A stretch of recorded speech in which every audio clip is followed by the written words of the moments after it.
2024 lead, former President Donald Trump unveiled economic plans today at the Economic Club of New York. Front and center, Trump maintained his pledge to impose heavy tariffs on goods being imported from China.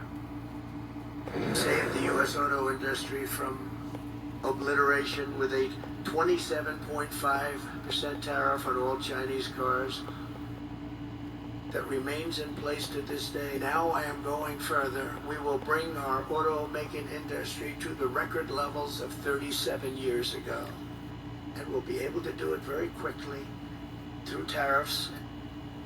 Many economists, left, right, and center, say the tariffs will end up raising fees for U.S. companies that will then be offset by raising prices for American consumers, which could cost the typical middle-income household more than $2,600 a year, according to the Peterson Institute for International Economics.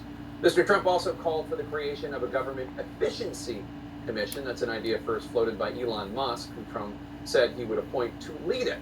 CNN's John King is standing by at the Magic Wall. John, the race is very close according to polls in a lot of the battleground states, but interestingly, not so much when it comes to who voters think will be better for the economy. Not at all, Jake. The economy is Donald Trump's biggest advantage heading into next week's big debate, and is Kamala Harris's biggest problem. The yellow states are our toss-up states, plus Nebraska's second congressional district. 7 states in all, plus that congressional district. We polled 6 of those states, right? All these states except for North Carolina. The economy was the #1 issue by far. Yes, voters care about protecting democracy and about immigration and about abortion rights, but by far, by leaps and bounds, the economy was the #1 issue in all 6 of these battleground states. Forgive me as I stretch this out for turning my back. And Donald Trump led on the economy in every single one of them. Notice what happens here.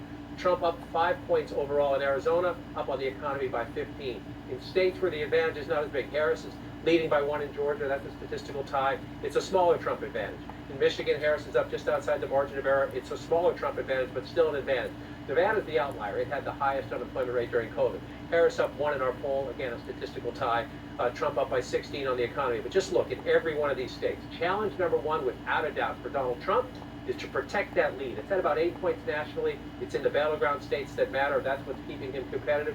And the challenge for Harris is the flip side of that, to try to cut into that lead while you see her on the road talking the economy and watch her TV ads. A lot of economy there, too.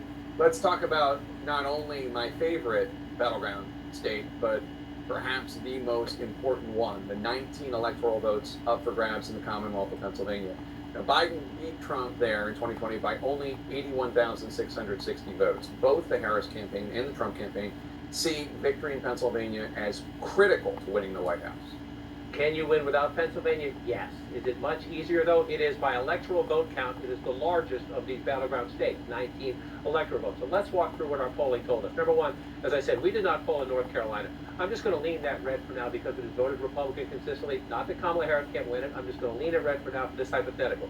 That would get Donald Trump up to 235. What else did our polling tell us, Jake? Let's leave Pennsylvania aside just a second. It had Harris ahead in Michigan, Harris ahead in Wisconsin. That would get her to 250. If she could get the 19 in Pennsylvania, and the 3 blue wall states, as they're called, have voted together in the last, essentially since 2000, if she could get that, it would get her to 269. She would need just 1 more. Could be from Nebraska's congressional district, could be from any one of these other states. That's why Pennsylvania is so big. It gets you 19, it gets you close. Let's just take it back to toss-up for a minute, though, and leave it there. Is there a way to get there without it? Sure. She was, again, +1. It's a statistical tie. But let's, for the sake of the argument, give it to Harris here. +1 out here. Let's give it to Harris there. Donald Trump was leading in Arizona in our poll outside of the margin of error. You give him that. That would get Harris there through the Sun Belt strategy without it, but it is just as conceivable. These are statistical ties. Just as conceivable that Donald Trump wins Georgia and that Donald Trump wins Nevada. Where does that get you? 268. Trump would be on the doorstep. 250 for Harris with Pennsylvania and Nebraska still in play. If Harris wins it, it gets her to 269, and it all comes down to Nebraska. If Trump won it, as he did in 2016, that would put him over the top. That is why the campaigns, because it's 19, that's why the campaigns say, if you can get those 19, it's 16 here, 16 there, but that one's huge. You want it, that's the biggest. You want it, I know it's your home state, it is the biggest prize. That's why the campaigns are spending more money on Pennsylvania TV ads than anywhere else by far. Yep. John King, thanks so much. Coming up, what might be a change in tactics from Russia